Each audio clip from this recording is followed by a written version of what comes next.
Au sommaire de ce journal de ce lundi 24 juin 2013, religion découverte dans ce journal d'une prison unique en son genre en Amérique latine. La prison Christ Seul Espoir en Argentine utilise une méthode bien particulière dans le traitement des prisonniers. Les détails dans cette édition. Économie, la CEDEAO déploie sa nouvelle vision de l'intégration sous-régionale dénommée Vision 2020 en Côte d'Ivoire. Un petit déjeuner de presse a été organisé par l'institution sous-régionale et l'UNJCI afin de permettre aux médias nationaux et internationaux de comprendre la nouvelle démarche d'intégration. Et enfin, environnement, c'est la grande saison des pluies en Côte d'Ivoire. Les risques d'accidents se multiplient. La rédaction appelle les automobilistes et les piétons à plus de vigilance. L'Éternel est un Dieu fidèle, il tient ses promesses. Mesdames et messieurs, bien-aimés du Seigneur, bonjour et merci de nous rejoindre sur Béni TV, la chaîne des bénis, pour cette nouvelle session d'information. Nous ouvrons ce journal avec l'Argentine à la découverte d'une prison bien particulière, la prison baptisée Christ Seul Espoir, où la majorité des prisonniers y ont trouvé le salut. Dans ce pénitencier, le personnel est chrétien évangélique. Du directeur de la prison aux pensionnaires en passant par le personnel. Et cette prison, unique en son genre, a enregistré des résultats satisfaisants. Aucune tentative d'évasion enregistrée, avec une bonne réinsertion des ex-prisonniers. Regardez. Changer les systèmes, transformer et renouveler l'homme dans sa dimension tripartite, afin de faire de lui un homme nouveau pour une société nouvelle. C'est ce qu'apporte l'évangile, et cette capacité de l'évangile, on l'expérimente en Argentine, dans un endroit un peu moins ordinaire. C'est dans une prison du village de Lisandro Elmos, on vit l'univers carcéral autrement, différemment de ce qu'on connaît. Le directeur et les gardes pénitentiaires sont des chrétiens évangéliques qui font de la parole de Dieu un moyen efficace de transformation des prisonniers qu'on ne désigne plus par ce nom, mais qu'on appelle des frères. C'est le seul établissement pénitentiaire qui a fait de l'évangile son leitmotiv et la base de la ligne de conduite des frères qui sont au nombre de 270 et qui expérimentent une nouvelle société carcérale. Nous mettons des limites dans leur conduite. Nous leur apprenons à marcher droit. Il nous arrive aussi de les câliner, de les prendre dans nos bras. Mais nous avons des exigences et des corrections. Voilà notre méthode. Loin des quartiers de haute sécurité, ici tout est basé sur l'autosurveillance. Pourtant, ces hommes n'avaient rien de saints anges. Braqueurs, violeurs, tueurs se côtoient dans ces couloirs pour des peines allant de 5 ans d'emprisonnement à la perpétuité. Les portes des cellules appelées pièces carrées n'ont pas de barreaux et portes et fenêtres restent ouvertes 24 heures sur 24. Nonobstant ce qu'ils ont été, ils restent convaincus de l'action transformatrice et salutaire du Seigneur Jésus-Christ dans leur vie. J'ai vécu 40 ans sans connaître Dieu. J'étais une marionnette dans les mains du diable, un ennemi qui m'utilisait pour nuire aux autres. Et quand Dieu m'a choisi, ma vie s'est transformée à 360 degrés. L'œuvre du Saint-Esprit dans leur vie dans ce nouvel endroit les a amenés à abandonner définitivement les armes, l'alcool, la drogue, pour leur foi en Jésus-Christ. L'évangile de Saint Matthieu dit « Ne faites pas la justice vous-même, respectez les autres, sinon vous n'aurez pas de récompense de votre Père qui est aux cieux. » Levés dès 6 heures, leurs matinées sont consacrées au choix, études et travail, chaque atelier de production différente qui peuvent rapporter jusqu'à 25 € par semaine. Pour leur famille, c'est un vrai salaire, dans une région où une personne sur 3 vit sous le seuil de pauvreté. Cette nouvelle vision de l'univers carcéral proposée par l'Évangile s'oppose radicalement au système en vigueur dans les autres prisons qui préfèrent le châtiment à la réinsertion. J'ai fait les pires choses dans ma vie, je pensais avoir tout connu, mais dans la prison où les évangélistes m'ont récupéré, j'ai vécu l'enfer, le viol, le froid, la faim, l'horreur. Durant le week-end, des familles sont autorisées à des visites. Résultat de cause à effet, depuis 2 ans qu'existe cette unité, aucune tentative d'évasion n'a été enregistrée. Dans ceux qui sont sortis, 4% ont récidivé comparé aux 45% d'échecs dans les prisons traditionnelles. Pour le directeur, c'est une satisfaction. Les journées sont meublées par des prières avec des messages apportés par des évangélistes. Chaque détenu a son propre niveau d'engagement avec Dieu. Lui, il est à 100%. D'autres ne le sont qu'à 30%. Reste à récupérer les 70% qui manquent. Cela, on peut le dire, est un grand témoignage de la puissance de l'Évangile capable de transformer les vies pour la gloire de notre Seigneur Jésus-Christ. Un exemple qui devrait également nous inspirer. Toujours en religion, les églises évangéliques poursuivent leur expansion en Europe, notamment en Belgique. À Bruxelles, en moyenne, 2 nouveaux lieux de culte naissent par mois. Pour l'avancée de l'évangile, les nouvelles techniques de l'information et de la communication sont utilisées et ça marche. Cette rue d'Anderlecht est devenue un haut lieu spirituel. On y dénombre pas moins de 5 églises évangéliques. Cette branche du protestantisme est en pleine expansion. Rien qu'à Bruxelles, il naîtrait 2 nouveaux lieux de culte par mois. Et ici, les églises font le plein. Dans un ancien entrepôt, 400 fidèles assistent à la messe. À travers cette musique rock à la sauce brésilienne, les fidèles recherchent un contact direct avec Dieu. Parmi eux, une tête connue, Isaïas, une ancienne gloire de notre football. Il faut prier pour tout, pour toute la vie. Et aussi pour les matchs. Si, c'est pour les matchs, pour les résultats. C'est sûr, si Dieu est avec nous, qui peut aller contre nous? Personne. Et ça marche? Oui, si, ça marche.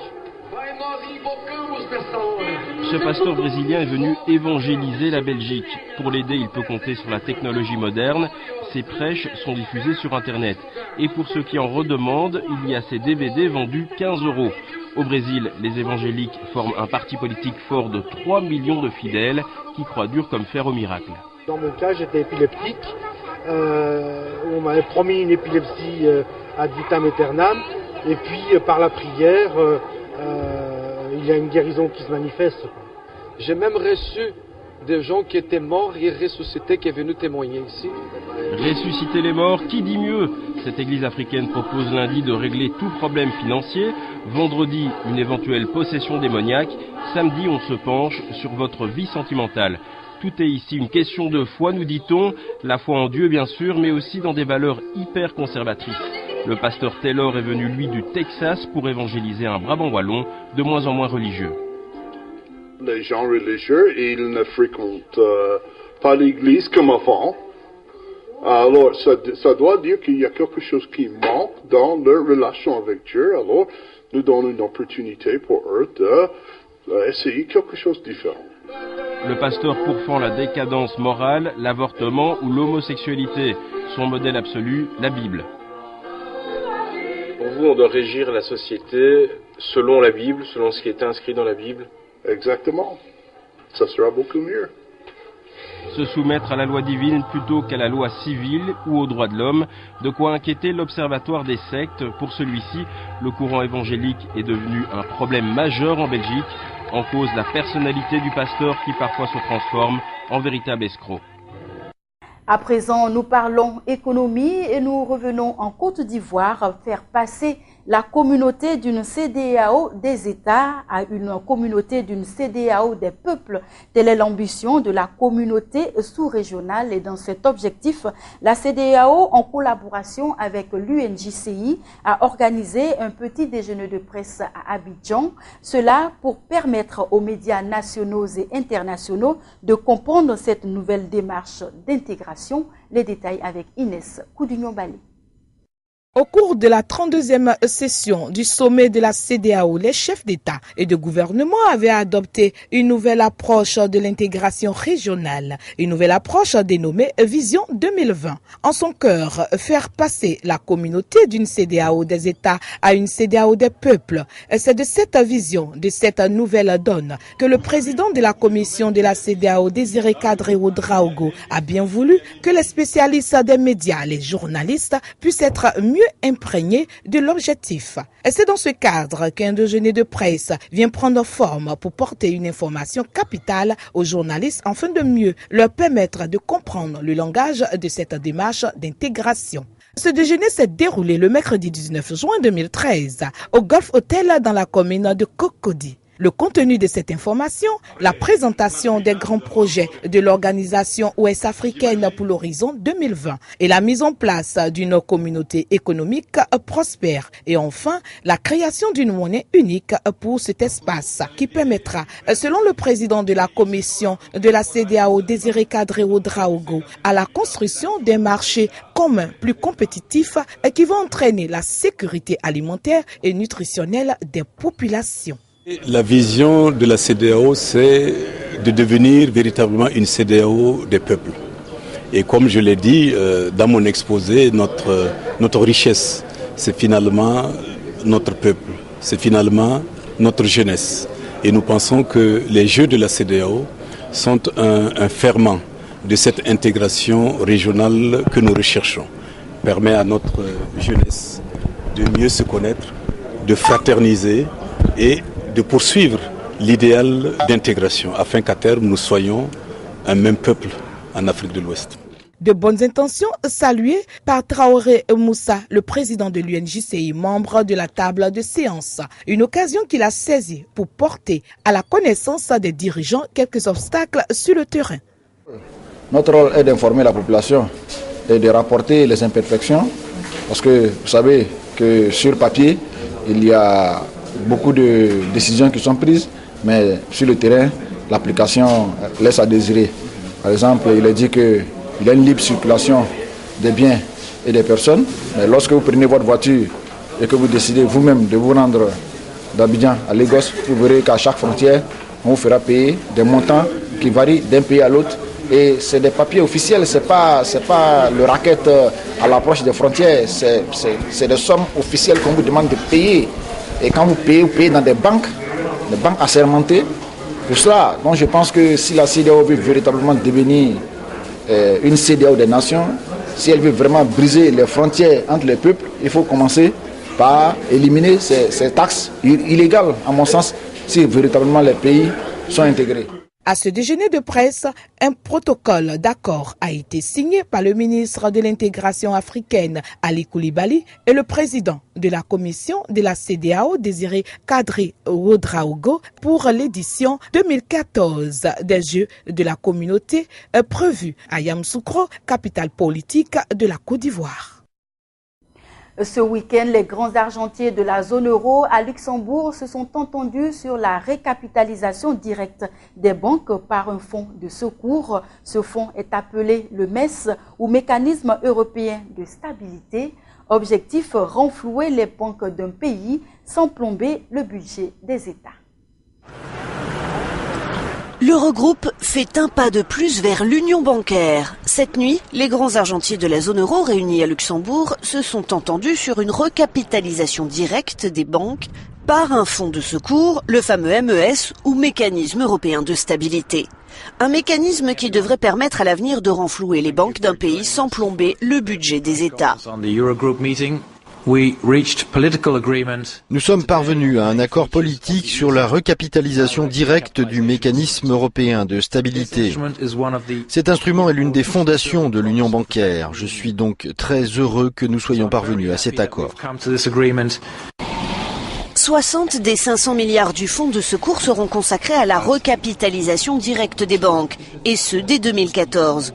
Une recapitalisation qui pourrait être rétroactive. La décision sera prise au cas par cas. Parlons à présent environnement. C'est la grande saison des pluies en Côte d'Ivoire. Les accidents de circulation se multiplient, faisant plusieurs victimes. La rédaction de Béni TV appelle les automobilistes, mais également les piétons, à plus de vigilance. Un accident, un deuxième, un troisième, puis un quatrième, ayant fait 4 morts en une semaine seulement dans la commune de Cocody. Un bilan lourd qui interpelle plus d'une personne. La saison des pluies, on ne le dira jamais assez, est une période au cours de laquelle automobilistes et piétons doivent faire preuve de vigilance. C'est également le lieu de rappeler aux conducteurs de veiller à l'entretien de leurs véhicules et au respect systématique du code de la route afin de réduire de façon considérable les accidents de la route qui endeuillent plusieurs familles dans la ville d'Abidjan. Voilà, c'était un reportage signé Rebecca Koné. Nous poursuivons cette édition d'information en parlant toujours environnement, intempéries également en Suisse, 6 blessés graves et d'importantes perturbations du trafic ferroviaire et aérien après le passage d'une violente tempête accompagnée de grêle dans la région de Bienne en Suisse. Quelques semaines auparavant, la France était également sous les eaux. Regardez.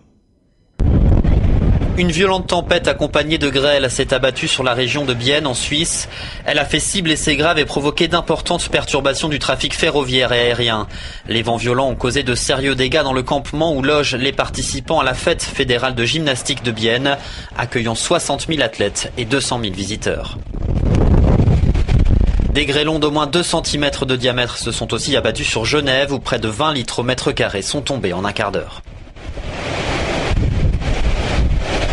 Cette tempête est venue de France où les intempéries ont fait de gros dégâts dans les Pyrénées. Le président François Hollande s'est rendu sur place pour rencontrer les sinistrés dans la commune de Saint-Béat. Il a promis que l'état de catastrophe naturelle serait déclaré dans la région. Certains villages ne sont encore accessibles que par hélicoptère. Les habitants y sont restés 2 jours sans secours ni possibilité d'accès. La rivière Nest est sortie de son lit en portant un pont et des tronçons de route. Dans la commune de Barège, 2 maisons ont été emportées par les flots.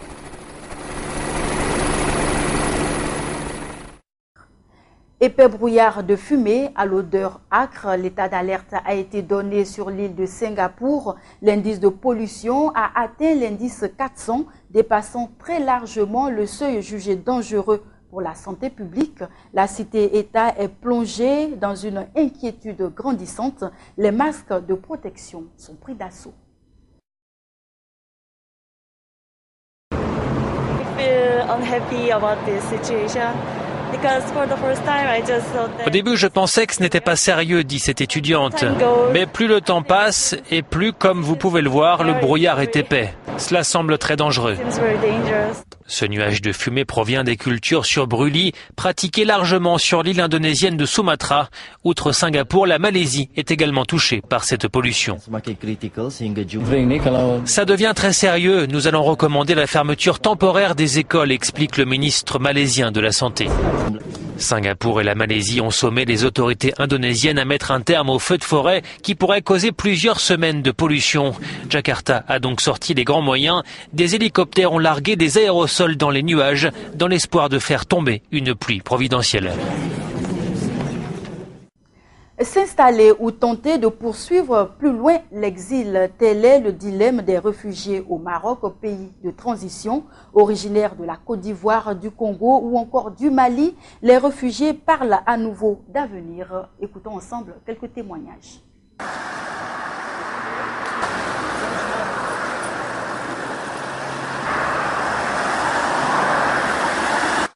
Ici, c'est pas comme dans mon pays, c'est une nouvelle vie qui a commencé pour moi et tellement différente de la du pays. Et c'est pas tout le monde qui est gentil avec moi parce que j'ai la couleur de peau noire différente et je suis un peu, je peux dire un peu seul dans mon coin. Mais j'arrive à gérer avec et je pense qu'un jour, une vie meilleure va s'afficher pour moi. Je compte. C'était faute de la guerre et pendant cette guerre, on s'est séparés de notre père, quoi. Et quelques-uns de nos frères aussi. Alors juste la moitié de la famille qui sont retrouvés, qui a fait qu'on a essayé de se débattre peu à peu de sortir du pays et de commencer à voyager. À chaque fois on voyageait pour chercher un lieu sûr où on pourrait bien vivre. Certains, on les a trouvés vraiment dans une situation très précaire. Et on a pu les mettre donc dans un logement, par exemple, de protection. Donc, ça permet voilà, qu'il ait au moins le logement. On accorde une assistance financière pour ces personnes-là. Donc, ils arrivent un petit peu mieux à s'en sortir et après à prévoir peut-être des projets. Mais là, on va déjà tout noter.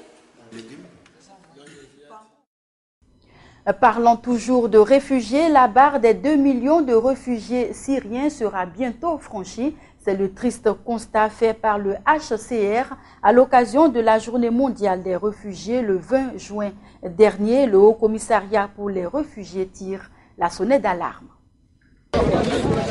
Les réfugiés n'ont jamais été aussi nombreux dans le monde depuis près de 20 ans. C'est le triste constat fait à l'occasion de la Journée mondiale des réfugiés qui rappelle les conséquences humanitaires dramatiques de la guerre en Syrie. Depuis le début du conflit, on estime à plus d'1,5 million le nombre de Syriens à avoir franchi les frontières, ce qui constitue une menace pour la stabilité dans la région. Il est très important que le monde s'unisse pour soutenir des pays comme la Jordanie, le Liban, la Turquie, l'Irak qui accueillent des réfugiés. Tout doit être fait pour arrêter cette guerre avant qu'il ne soit trop tard. Le camp de Zaatari en Jordanie accueille aujourd'hui quelques 160 000 réfugiés syriens, soit 3 fois plus qu'il y a 6 mois. Ce sont principalement des femmes et des enfants. Ils ont reçu la visite de l'actrice Angelina Jolie. Toutes les 14 secondes, une personne franchit la frontière syrienne et devient un réfugié. D'ici la fin de l'année, la moitié de la population syrienne, soit 10 millions de personnes, seront déplacées ou auront un besoin urgent de nourriture, d'abri et d'aide. L'ONU a lancé au début du mois le plus important appel de fonds de son histoire, soit 4 milliards d'euros pour aider les réfugiés syriens. Pour l'heure, l'organisation dit avoir reçu environ 20% de cette somme. Mesdames et messieurs, bien-aimés du Seigneur, c'est ici que prend fin cette édition d'information. Merci de nous avoir suivis. Bonne suite de programme sur Béni TV, la chaîne des bénis, et que Dieu vous garde.